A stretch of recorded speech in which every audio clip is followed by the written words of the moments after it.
Olá, bem-vindo ao primeiro vídeo da disciplina Oratória e Homilética, disciplina oferecida na modalidade EAD pela Faculdade SCON no curso de Teologia. E o tema desse nosso encontro de hoje, desse vídeo, é a arte teológica e a técnica de comunicação a serviço da pregação cristã. Entretanto, antes de começarmos o vídeo propriamente, me permita partilhar com você, ou com vocês, uma breve reflexão sobre o nome da disciplina.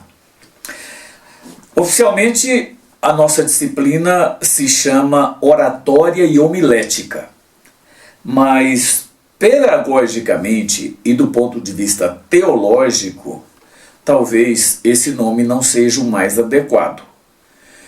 O mais apropriado talvez fosse inverter essa ordem e chamar essa disciplina de homilética e oratória. Por quê? A razão é simples e profunda ao mesmo tempo. Veja que a homilética, ela trata do conteúdo, enquanto a oratória cuida da forma. Qual é mais importante, o conteúdo ou a forma? A homilética é a arte teológica da pregação. Ela começa no texto bíblico, passa pela interpretação fiel, pela oração, pela estruturação da mensagem e termina na proclamação. Já a oratória nos ensina como comunicar bem essa mensagem, com clareza, emoção, postura e voz, além de, claro, a nossa gestualidade. Então, eu vejo assim que a oratória é serva da homilética. Ela é uma ferramenta e não o fundamento da pregação. Se nós invertermos isso, nós corremos o risco de formar bons comunicadores, mas com mensagens vazias. Vazias principalmente, eu diria, da verdade bíblica, o que seria um desastre, com certeza, no púlpito. Então, eu queria que a gente aprendesse algumas coisas. Nesse curso, vamos caminhar com os dois pés. Um no chão firme da palavra de Deus e o outro na trilha da boa comunicação. A homilética nos dará o conteúdo fiel e a oratória a forma eficaz. Mas nunca vamos esquecer, antes de falar bem, é preciso ter alguma coisa muito importante para dizer. Então, conclusão. Ao longo dessa disciplina, mesmo que o título institucional esteja invertido, nosso coração seguirá a ordem que o reino exige. Primeiro, a palavra, depois a voz. Primeiro, a verdade, depois a eloquência. E que Deus nos ajude a unir as duas e formar pessoas capazes de comunicar com fidelidade, com compaixão, a palavra de Deus. É isso que eu desejo ao gravar esse vídeo. E eu quero fazer uma advertência além disso. A nossa orientação, dada pela faculdade, é que os nossos vídeos devem ter em torno de 30 minutos cada um. São 6 vídeos para cada disciplina oferecidas na modalidade EAD. Mas o conteúdo dessas disciplinas é muito longo e não dá para você resumir em apenas 6 vídeos de 30 minutos cada um. Então eu quero adverti-lo de que o nosso vídeo terá um pouco mais do que 30 minutos. Dentro da possibilidade, eu vou deixar o vídeo mais curto possível, mas eu não prometo fazer um vídeo só com 30 minutos, tá bom? Então vamos lá.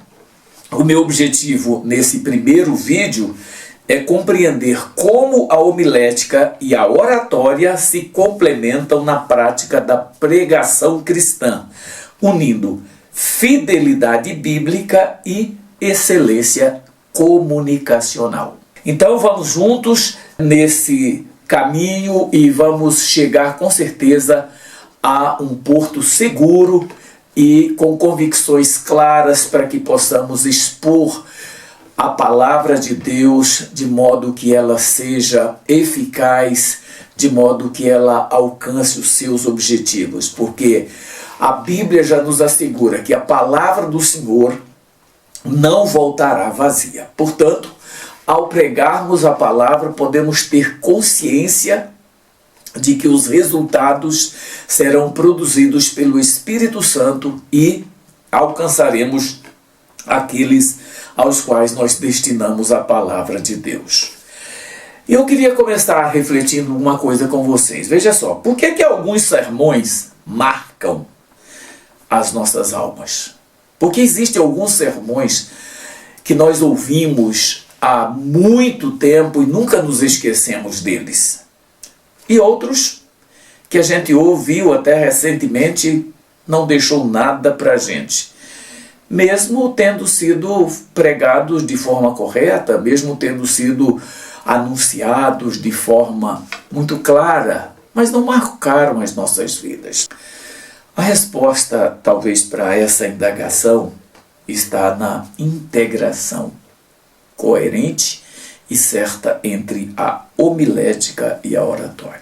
Como eu disse, a homilética cuida do conteúdo bíblico da mensagem e a oratória vai cuidar da maneira correta de comunicarmos esse conteúdo. As duas coisas são importantes. As duas coisas são relevantes. Não adianta você ter um bom conteúdo e não saber comunicá-lo. E não adianta você se comunicar bem, mas o seu conteúdo ser muito fraco. Nós precisamos das duas coisas. Ambas, eu diria, são essenciais para que a palavra de Deus seja proclamada com clareza, com poder e de forma relevante.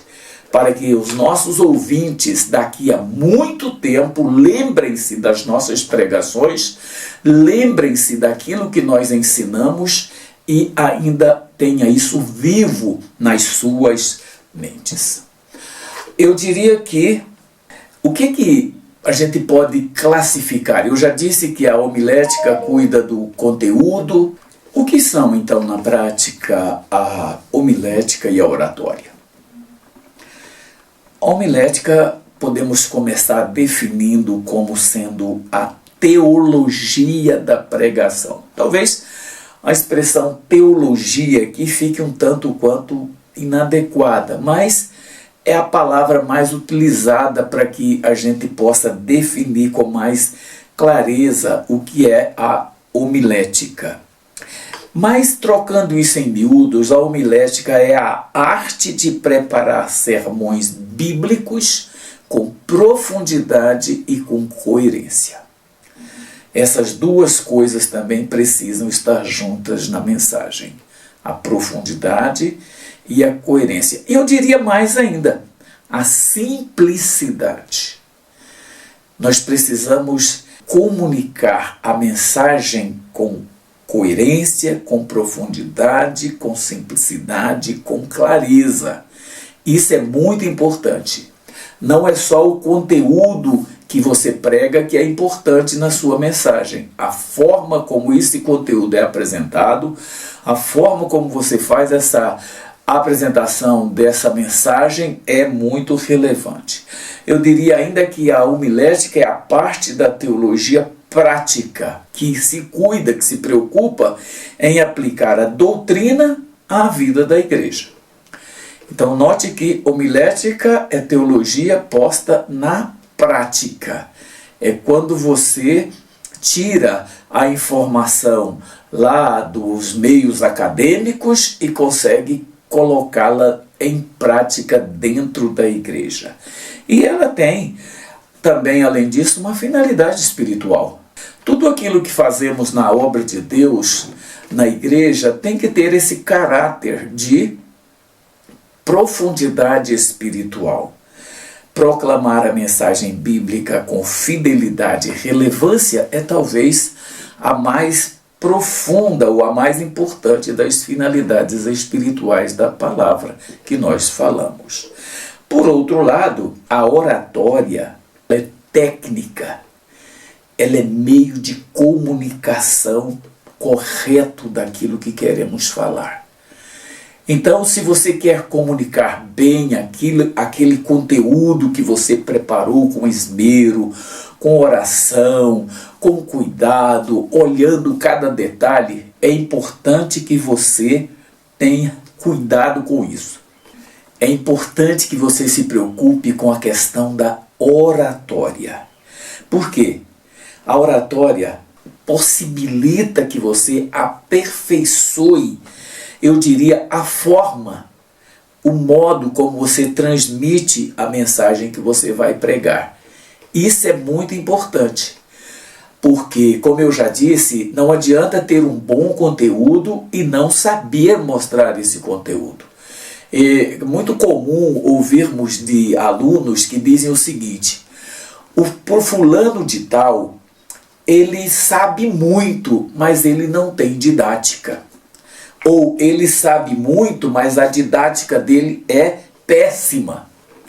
São colocações que deixam claro que aquela pessoa que estava falando não teve o cuidado de se preocupar com essa questão da oratória. Ele se preocupou com o conteúdo, ele se preocupou em observar muito bem essas coisas, mas não teve o cuidado de ver como ele iria expor a sua aula da forma mais correta. Na igreja nós precisamos ter muito cuidado. Por quê? Porque nós estamos falando a um grupo heterogêneo.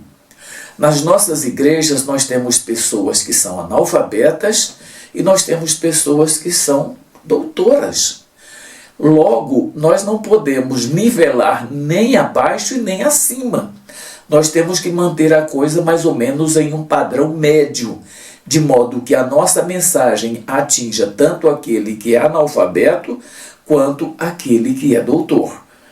Então nós temos que tomar cuidado com isso. E quem vai nos dar balizas para fazermos isso é exatamente a oratória. Por quê? Porque a oratória envolve, primeiro, clareza. A nossa mensagem precisa ser clara. Olha, é bem melhor você ter uma mensagem muito clara do que você ter uma mensagem muito profunda. A profundidade na mensagem precisa ser equivalente à sua clareza. Não adianta nós falarmos coisas muito profundas, mas e as pessoas não entenderem. Então, a primeira característica da oratória é a clareza. Outra coisa importante que o orador, que o pregador precisa ter para expor a sua mensagem é o domínio do conteúdo. Não dá para você ensinar ou pregar qualquer coisa se você não sabe tudo ou quase tudo sobre aquilo. Você pode até alegar, mas é impossível saber tudo sobre todas as coisas que você vai falar. Mas é muito importante que aquilo que você fale, você tenha capacidade de mostrar, de evidenciar. Nós não podemos expor nada, principalmente relacionado com a palavra de Deus, que nós não tenhamos conhecimento daquilo. Isso é muito perigoso. Falar aquilo que não sabe é pior do que você não dizer nada. É melhor você não falar do que você falar o que não sabe. Além do mais, a oratória também ela se preocupa com a questão gestual. O nosso corpo comunica tanto quanto a nossa voz.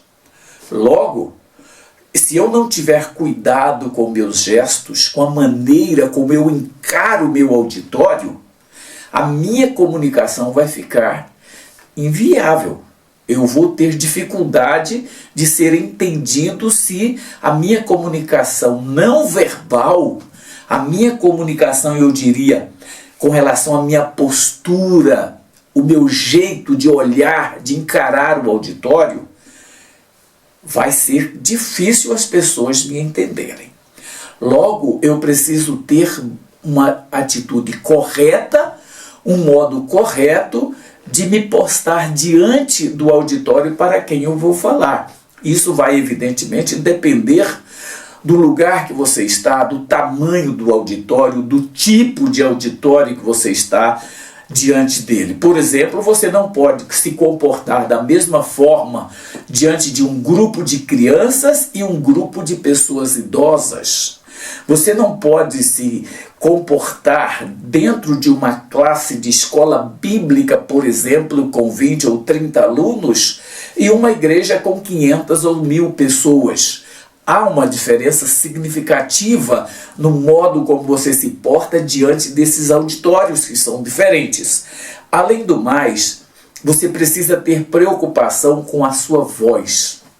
A nossa voz é talvez o elemento mais importante na nossa comunicação. Aquilo que nós falamos precisa ser falado de modo bem nítido. As pessoas precisam entender claramente o que nós estamos falando. Errar é natural, não há problema nenhum de você errar. Quando a gente está fazendo uma coisa ao vivo, como dizem, o erro é natural, ele é consequente. Só os vídeos que nós gravamos, que nós podemos editar, eliminar os nossos cacuetes, eliminar os nossos erros. Isso aí.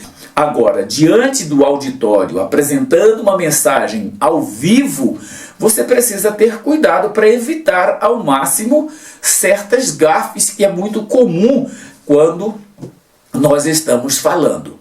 Então nós temos que ter cuidado com a voz, nós temos que ter cuidado com a nossa dicção, as nossas palavras precisam ser proferidas corretamente, nós não podemos ficar engolindo sílabas quando falamos alguma coisa, nós precisamos falar claro. E, óbvio, nós não podemos falar correndo. Lembra daquele candidato à presidência da República, ainda no final dos anos 90, chamado Enéas?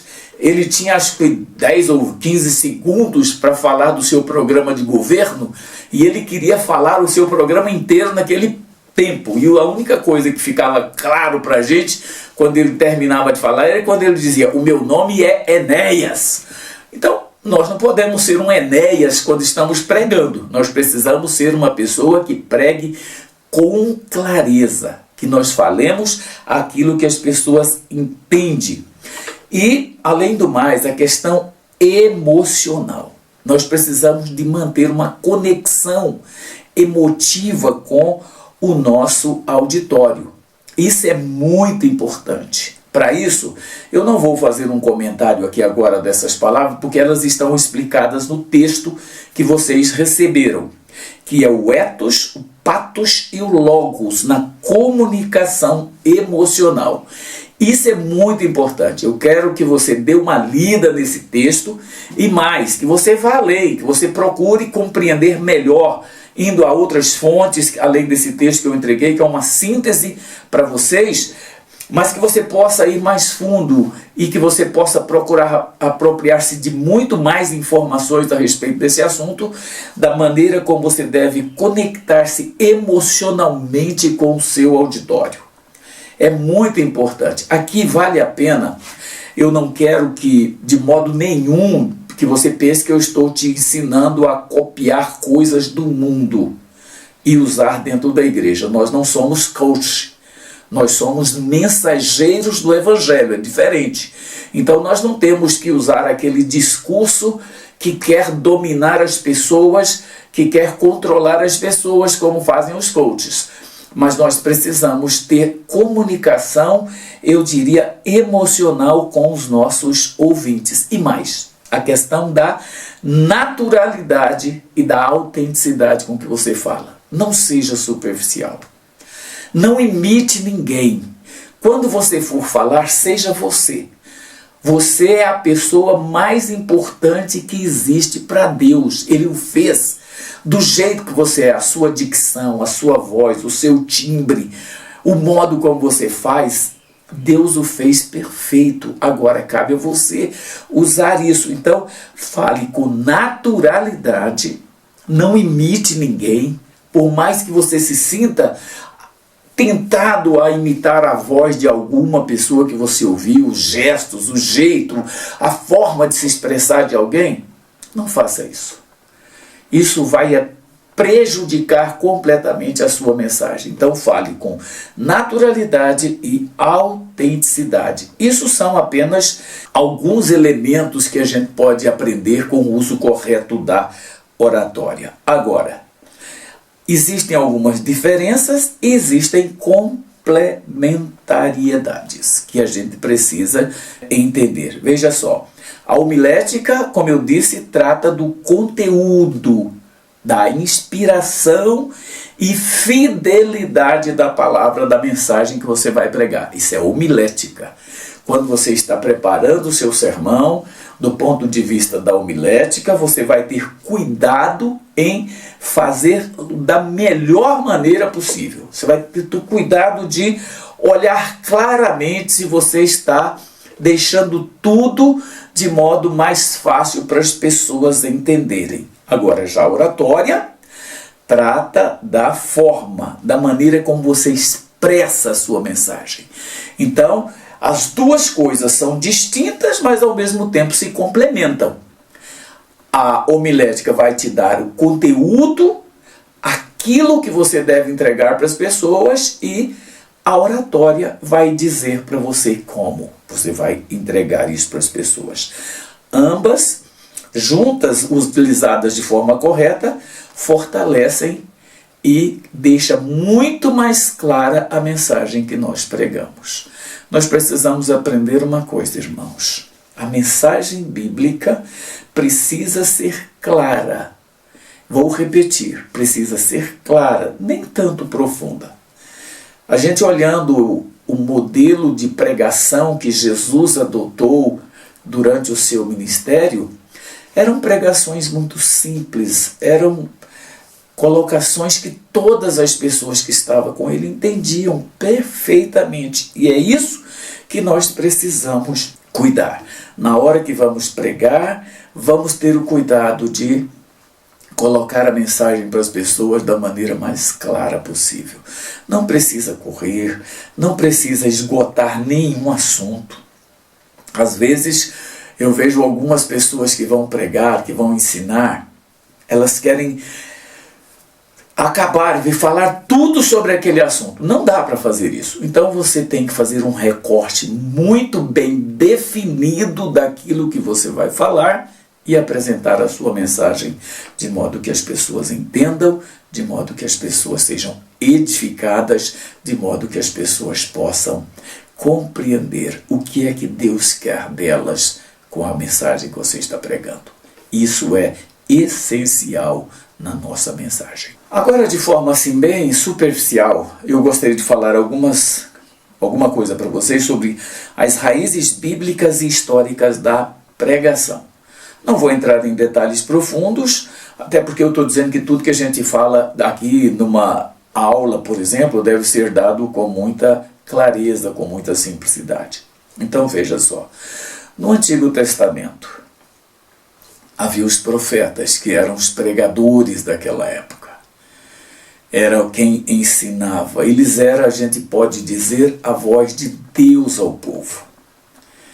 Eles entregavam a mensagem que eles recebiam de Deus. E veja, quando a gente fala da profecia clássica, que é aquela profecia típica dos livros do Velho Testamento, sempre há uma frase que precede a mensagem do profeta. E veio a minha palavra do Senhor dizendo. E a palavra do Senhor veio ao profeta tal dizendo. E aí ele expunha aquilo que Deus havia falado.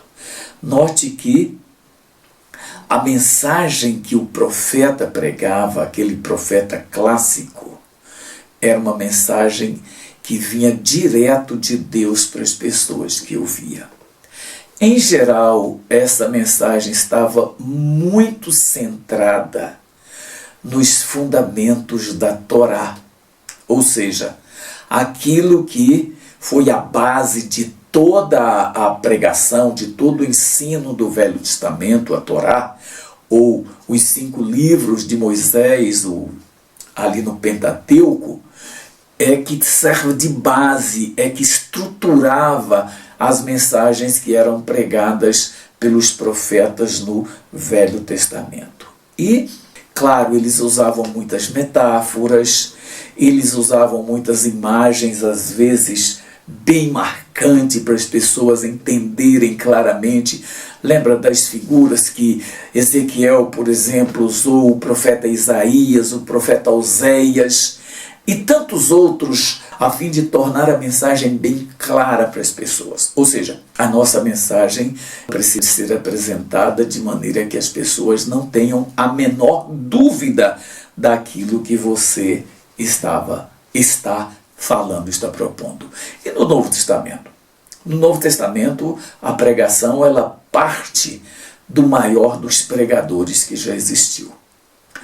Ela parte do maior dos profetas que já existiu, do maior expositor que já existiu, que foi Jesus.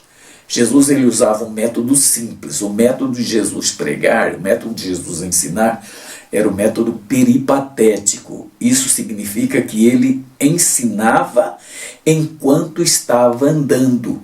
Ele aproveitava cada ocasião, às vezes perto de uma plantação, às vezes perto do lago, às vezes perto de uma árvore, às vezes em uma sinagoga, para ensinar alguma lição para os seus alunos. Jesus ele expunha com clareza, com autoridade, com profundidade a palavra de Deus. Mais do que qualquer outro profeta que veio antes dele, Jesus ensinava as pessoas, a ponto de aqueles que o ouviam diziam sobre ele o seguinte: ninguém nunca ensinou como ele. A nossa mensagem precisa ter essa profundidade, essa clareza, essa autoridade. Isso é relevante. E isso, irmãos, nós só adquirimos com muita dedicação, com muito zelo. Eu diria que ninguém nasce sabendo. A gente aprimora os talentos naturais que Deus nos dá. E quando nós somos chamados para a obra de Deus, o Senhor mesmo se encarrega de nos capacitar. Tem um chavão entre nós, os evangélicos, que diz que Deus não chama capacitado. Ele capacita os chamados. Então, se Deus te chamou para ser um pregador, para ser um mestre da palavra, para ser alguém que ensina, a única coisa que você precisa ter com clareza é que você precisa ser dedicado. Você precisa ser responsável. Você precisa ser comprometido. Você precisa ter interesse em aprender. Agora, o resto deixa que é com Deus. Você não faz nada sobrenatural. Você não opera milagres. Você não faz coisas extraordinárias. Tudo isso é a mão de Deus na sua vida. É a ação do Espírito Santo na sua vida. Mas a ser dedicado, ser comprometido e desejar fazer o melhor para Deus, isso você pode. Eu tenho um amigo, pastor, já de muitos anos, que ele tem uma frase que eu acho bem interessante. É muito simples, como ele é muito simples, ele dizia sempre o seguinte: em tudo aquilo que você se dedicar, você chegará a ser mestre. E é verdade. Quando você se dedica numa área, quando você se propõe a fazer algo bem feito, você pode ter certeza, você será um grande profissional naquela área. Mas nós nunca seremos profissionais no Evangelho. No Evangelho nós seremos sempre trabalhadores. Nós seremos sempre aprendizes. Nós seremos sempre aqueles que estarão procurando mais e melhor como servir ao Senhor. Portanto, aí é que vem a questão do querigma, que é exatamente a proclamação da mensagem direta, da mensagem poderosa sobre aquele que morreu no Calvário para nos salvar, sobre Jesus Cristo. Isso é o querigma. Cada um de nós, irmãos, pode ter essa capacidade, ter essa disposição para fazer isso da melhor maneira possível. Além do mais, Jesus usou muitas técnicas para ensinar. Jesus contou histórias, Jesus usou parábolas, Jesus usava exemplos do dia a dia. Como eu disse, o método dele era o peripatético. As técnicas que ele usava eram as mais diversas. Uma das técnicas que ele mais utilizava, ela era exatamente as parábolas. Se você pega o livro de Lucas, por exemplo, existem muitas parábolas. E o que é uma parábola? É um ensino com apelo emocional e ao mesmo tempo intelectual. É interessante que a parábola ela serve tanto para você ensinar quem é simples e também quem é uma pessoa que tenha uma competência muito grande, uma capacidade muito grande. Então, nós precisamos entender como desempenhar melhor o nosso trabalho como pregadores, como proclamadores da palavra de Deus. E, ao longo da história da igreja, nós podemos olhar, por exemplo, os pais da igreja. Ao longo da história, a começar pelos pais apostólicos, até os pais apologéticos, polemistas e etc. Foram várias as categorias dos pais da igreja ao longo dos quase 6 séculos que eles atuaram. Eu, pessoalmente, coloco o período patrístico até o final do século IV. Mas tem gente que é bem melhor do que eu e que tem muito mais profundidade do que eu sobre o assunto, que traz o período patrístico até o século VI. Eu, pessoalmente, tenho dificuldades para ver, mas não discordo. Eu acho que cabe muito bem dizermos que o período patrístico veio até o século VI, embora até o século IV eles tenham sido muito mais atuantes, muito mais dinâmicos e que definiram principalmente todo aquele arcabouço que nós temos do cristianismo e está exatamente nesse período dos primeiros 4 séculos, 5 séculos da nossa história. Então veja que os pais da igreja eles tiveram uma pregação espiritual e exegeticamente correta. Uma pregação que a gente chama que ela eu diria espiritual e exegeticamente correta, é uma mensagem que atende plenamente aos princípios, aos valores que tem a homilética, que tem a oratória, para que nós pudéssemos entender. Entre os pais da igreja existiram grandes oradores. Existiram homens que de fato sabiam propor a palavra de Deus de uma forma muito eloquente, muito completa. Dizem que Agostinho, antes de se tornar um cristão como se tornou, ele ia à igreja só para ouvir aquele que expunha ali a palavra de Deus de forma tão eloquente, de forma tão dedicada, de forma tão maravilhosa. Quando nós avançamos ao longo da história, nós podemos perceber que quando chega, tanto no período pré-reforma do século XIV, século XV principalmente, e já no século XVI, quando a reforma inicia propriamente com a publicação das 95 teses de Lutero na porta da capela de Wittenberg, nós vemos a partir daí o que? A palavra de Deus sendo colocada no centro do culto. Irmãos, nada no culto é mais importante do que a pregação da palavra. É óbvio, todo culto, toda a nossa liturgia no culto é importante. Desde o momento em que nós convidamos a igreja para orar, iniciar o culto, até a bênção apostólica, tudo que acontece naquele momento, naquele ambiente, precisa ser relevante. Agora, a palavra de Deus, ela precisa estar no centro. A música que apresentamos deve ser uma preparação para a mensagem. Tanto que nós deveríamos ser mais cuidadosos ao selecionar, por exemplo, o nosso repertório musical em cada culto. Porque as músicas que nós cantamos precisam estar de acordo com a pregação que será apresentada. Às vezes nós vemos que nas igrejas essa não é uma grande preocupação. Os cantores, aqueles que fazem parte dos períodos de louvor da igreja, não têm nenhuma preocupação com o tema que será pregado da mensagem. Eu sempre tive uma preocupação muito grande na igreja, pelo menos se eu não tivesse condições de determinar os cânticos que seriam apresentados nos períodos de louvor, pelas equipes de louvor ou pelos ministérios de louvor, como são chamados hoje, eu tinha o cuidado de selecionar os cânticos congregacionais para estarem de acordo com a mensagem que seria pregada.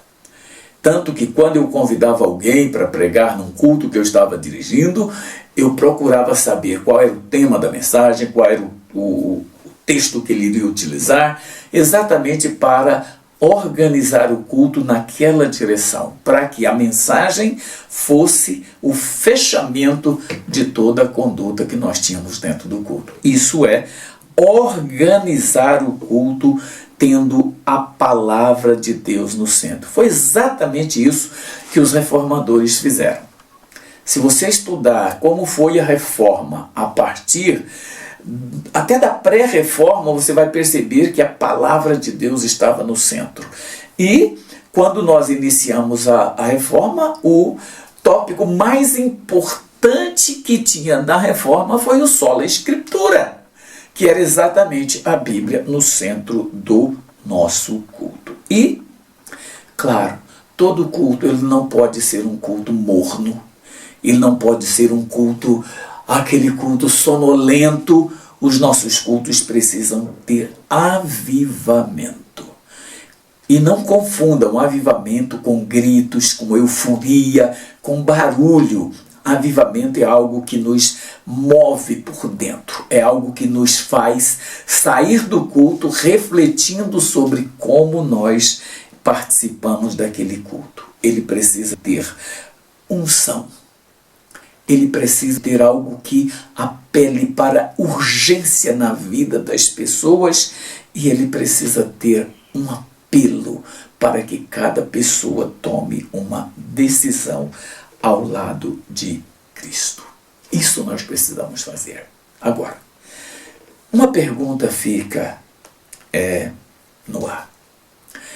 Eu já dei aula de homilética em muitas vezes, em seminários, em cursos de teologias, e às vezes a convite para treinamento de obreiros.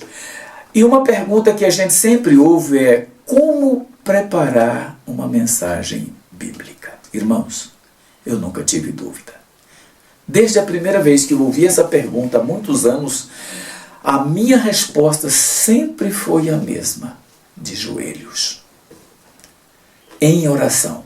Essa é sem dúvida nenhuma a melhor forma de preparar um sermão. Mas antes, vamos refletir um pouco sobre como preparar um sermão, como a gente expor aquele sermão que a gente vai preparar. Nós precisamos ter cuidado primeiro em definir exatamente o tipo de sermão que nós queremos.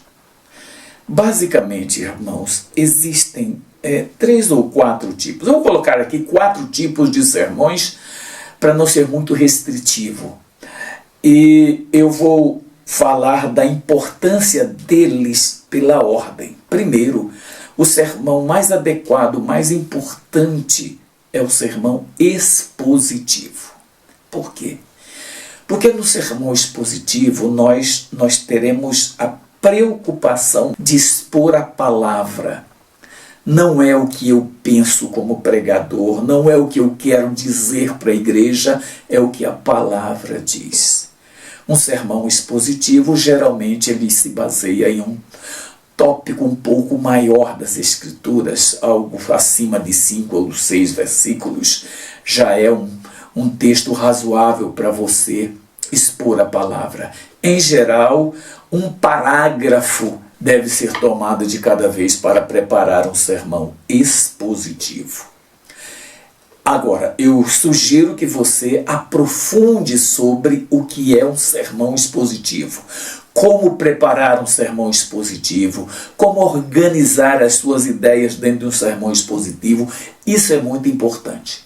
O segundo tipo de sermão que eu considero também importante é o textual. Como o sermão expositivo, o sermão textual, ele serve de base para você tirar toda a estrutura do seu sermão.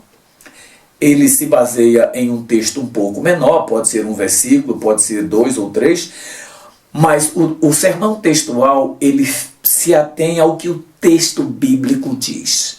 É diferente do sermão expositivo, porque enquanto o sermão expositivo você tira tudo do sermão dentro do texto, o sermão textual você pode complementar com mais algumas coisas, com mais algumas informações, sem sair daquele tópico do texto que você escolheu.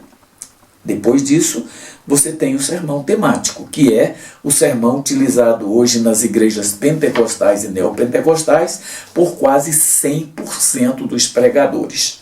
Nós vemos pouquíssimos, mas muito poucos sermões expositivos e textuais nas nossas igrejas pentecostais e neopentecostais. Porque o sermão temático ele é mais empolgante, ele é mais, eu diria, fácil de preparar, ele não exige tanto do pregador em termos de interpretação bíblica, em termos de exegese bíblica, em termos de conhecimentos mais profundos daquela passagem bíblica. O sermão temático é a escolha de um tema. Você escolhe um tema e você prega sobre ele e pronto. Agora, o sermão temático, eu diria, é o menos adequado para edificação cristã. Talvez você pode até discordar de mim, mas eu quero que você, antes de discordar, você reflita sobre o que é um sermão temático e o que é um sermão expositivo, e aí você tire as conclusões sobre qual deles é o mais adequado. E tem ainda um quarto tipo de sermão que eu diria que seria o sermão narrativo. É quando você opta por fazer a narrativa, por exemplo, da biografia de alguém que está na Bíblia e você pegar aquele texto ou aquele personagem bíblico e contar a sua história. Ele pode ser chamado também de um sermão biográfico, dependendo da forma como você o coloca. Agora, uma coisa muito importante. Quais são as etapas básicas que nós precisamos percorrer para preparar um sermão adequadamente? Como eu disse, a melhor maneira de preparar um sermão é de joelhos. Nós precisamos gastar muito mais as nossas calças, as nossas roupas no joelho, do que sentados em uma cadeira. Isso com certeza. Eu não tenho dúvida nenhuma disso. Não é o computador, não é a inteligência artificial que vai nos ajudar a preparar o melhor sermão, mas os nossos joelhos. Então, basicamente, a primeira coisa que nós precisamos para preparar um sermão é a oração. Sermão sem oração, ele é um sermão sem tempero, sem sal.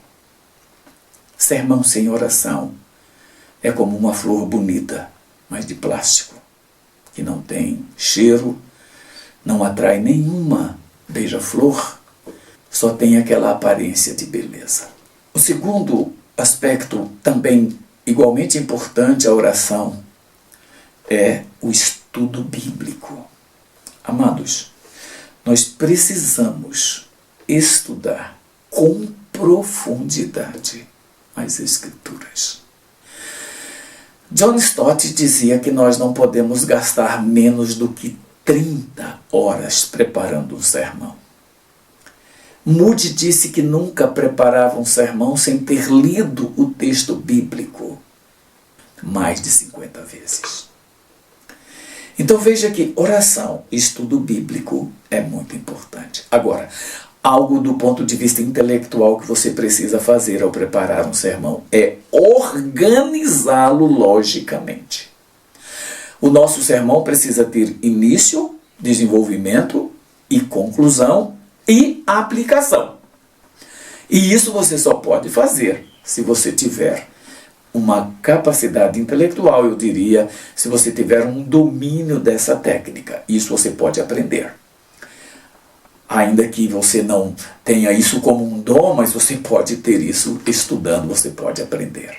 A homilética te ensina isso, a hermenêutica te ensina isso.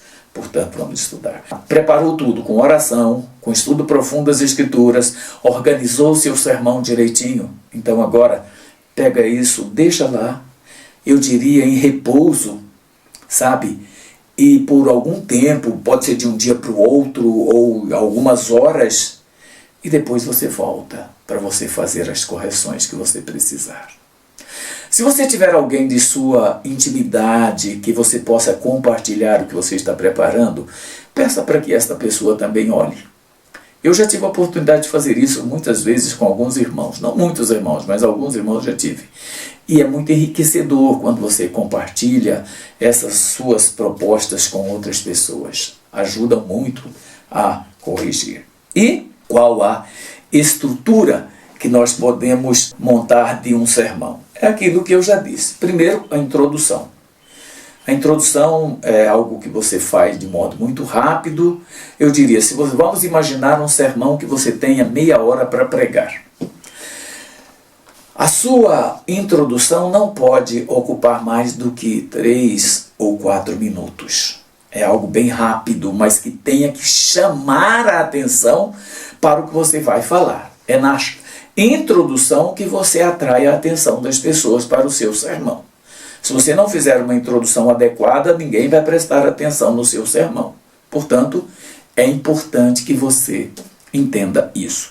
Depois, o desenvolvimento, que a gente pode chamar de corpo do sermão, que é a parte maior. Se você tem meia hora para pregar um sermão, essa parte deve ter em torno aí, talvez, de 15 a 18 minutos para você desenvolver. E você vai ficar aí, você já gastou 4 minutos na introdução, você gastou mais 18 aqui, vai para 22, você tem 8 minutos para você fazer a conclusão e fazer a aplicação. O que é a aplicação? É quando você chama a atenção dos seus ouvintes para que eles apliquem. Aí você tem que dar diretrizes muito claras. Faça isso e faça isso. Não dá para você ficar colocando as coisas soltas e jogadas ao vento. Não dá para você fazer isso. Tem que ser algo que as pessoas de fato ouça, entenda e coloque na prática de verdade. Agora chegou a hora de você apresentar o sermão. Você preparou tudo, organizou tudo, está prontinho para agora você apresentar o seu sermão. Quais são as técnicas de comunicação que você deve utilizar para você apresentar o seu sermão? Faça tudo com naturalidade. Primeiro, voz, use corretamente. Seja o volume, o ritmo e pausas. É isso que vai determinar se você está comunicando direito com relação à sua voz. É questão do volume, o ritmo e as pausas que você precisa fazer. Como eu disse no começo, linguagem corporal coerente e que chame a atenção. Entretanto, o seu jeito de estar na frente das pessoas, da igreja ou de quem você estiver ensinando, não pode ser mais importante do que o conteúdo que você está apresentando. Isso você precisa saber. E, cuidado, nunca pregue olhando para o teto, ou olhando para os lados, ou olhando para baixo. Encare as pessoas. Olhe. Mas agora, não encare uma pessoa só. Olhe para essa pessoa, olhe para aquela, olhe para aquela, olhe para aquele que está lá atrás, olhe para aquele outro, mas de modo que as pessoas percebam o contato visual. Isso é muito importante. Agora, tudo isso que eu estou falando para vocês são técnicas. E a integridade do pregador? A ética, a espiritualidade dele, onde é que fica? Primeiro, não vá para a frente da igreja, não vá ensinar ninguém se a sua vida não estiver íntegra diante de Deus. Não faça isso. Ensinar Bíblia, ensinar coisas na área religiosa é diferente de ensinar qualquer outra coisa.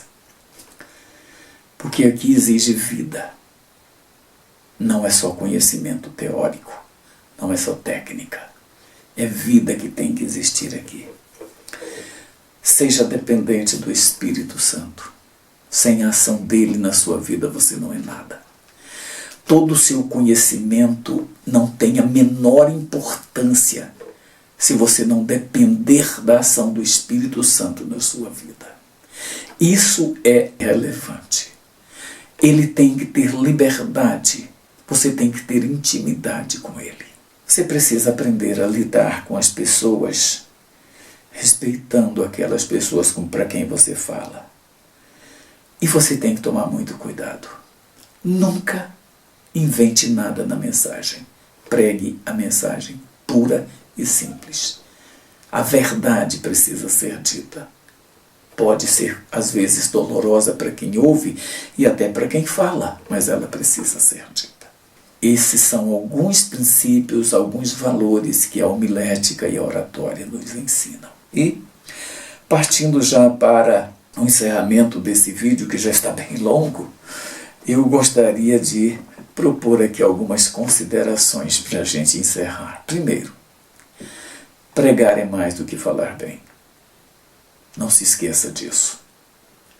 Você pode falar bonito, ter uma boa oratória, ter uma boa dicção, ter muita capacidade de falar, um vocabulário rico, mas você tem que lembrar de uma coisa. Você é um canal vivo que está transmitindo a palavra de Deus. Então, isso é muito importante. Isso é mais do que pregar, falar bem. Segunda coisa que eu queria pensar é o seguinte: o pregador que é fiel, o pregador que teme a Deus, aquele que ensina, o professor que teme, ele une oração, estudo da Bíblia e consagração pessoal. Sem essas três coisas, o nosso ministério está fracassado. Podemos até ter êxito por algum tempo, mas não durará muito. A terceira coisa, a homilética e a oratória são ferramentas, e eu diria ferramentas preciosas, mas não são tudo. Você precisa ter mais do que conhecimento teórico em homilética e oratória. Você precisa ter vida. E eu diria que, por fim, que em tempos de tantos ruídos na comunicação, Deus ainda levanta vozes claras, corajosas, amorosas, para proclamar a sua palavra ao mundo. Que tal você ser uma dessas pessoas? Que tal você ser uma dessas vozes que se levantam para proclamar a palavra de Deus? E, finalizando agora de verdade, eu queria propor algumas aplicações. Eu creio que isso aqui é uma parte essencial de todas as nossas exposições que fazemos da palavra de Deus. É a parte prática. E a primeira delas eu queria chamar a sua atenção. Prepare-se com profundidade. Antes de você ir para frente do seu auditório, antes de você ir falar aquilo para o que você foi chamado para falar, estude a Bíblia. Eu disse estude e não leia. Se você quiser saber a diferença, eu tenho um vídeo no meu canal que fala exatamente sobre a diferença entre ler e estudar a Bíblia. Eu te convido para assistir. Ore. Sem oração, nada pode ser feito. Nem a pregação bíblica pode ser feita. E tenha cuidado de elaborar corretamente, com cuidado, o seu sermão.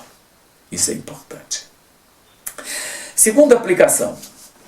Cuide bem da sua voz. Cuidado com alimentos, com bebidas que você faz uso, porque isso pode prejudicar a sua voz, principalmente antes de você falar. Comunique com clareza, com nitidez aquilo que você vai falar. E mais do que tudo, com simplicidade. As pessoas precisam entender tudo que você disser. Eu me lembro de uma vez, só para ilustrar para você o que eu quero dizer é o seguinte: eu fui pregar numa igreja, isso já deve ter uns 40 anos. E eu levei a minha esposa e levei uma moça que morava conosco na nossa casa. E eu fui preparado para pregar, era uma igreja não pentecostal, era uma igreja tradicional e que a linguagem que eu deveria usar era muito cuidadosa e tudo mais, bem refinada. E eu fui. E fui lá e preguei uma mensagem que eu achei muito interessante, etc. Fui elogiado pela igreja e tudo mais. Quando voltava para casa, eu perguntei à minha esposa: o que você achou da mensagem? Ela, achei normal. Quando ela disse isso, eu sabia que ela não tinha gostado da mensagem. Mas ela não envalou os motivos. E aí eu perguntei para a moça que foi conosco, que morava em nossa casa, eu perguntei para ela: o que você achou da mensagem? Ela falou assim: irmão Jacildo, o senhor falou muito bonito, mas eu não entendi nada. Ou seja, a minha mensagem naquele dia ficou só na beleza, mas as pessoas não entenderam. Cuidado, portanto, com aquilo que você fala e como você fala. Terceiro, evite extremos. Nem a emoção só, nem só a técnica. Equilibre emoção e técnica. Equilibre as coisas para que a mensagem fique bem clara, mas fique com sabor, sabe? A emoção dá sabor às nossas mensagens, mas ela precisa ter conteúdo. Não é só sabor. Quarto, seja ético e seja honesto.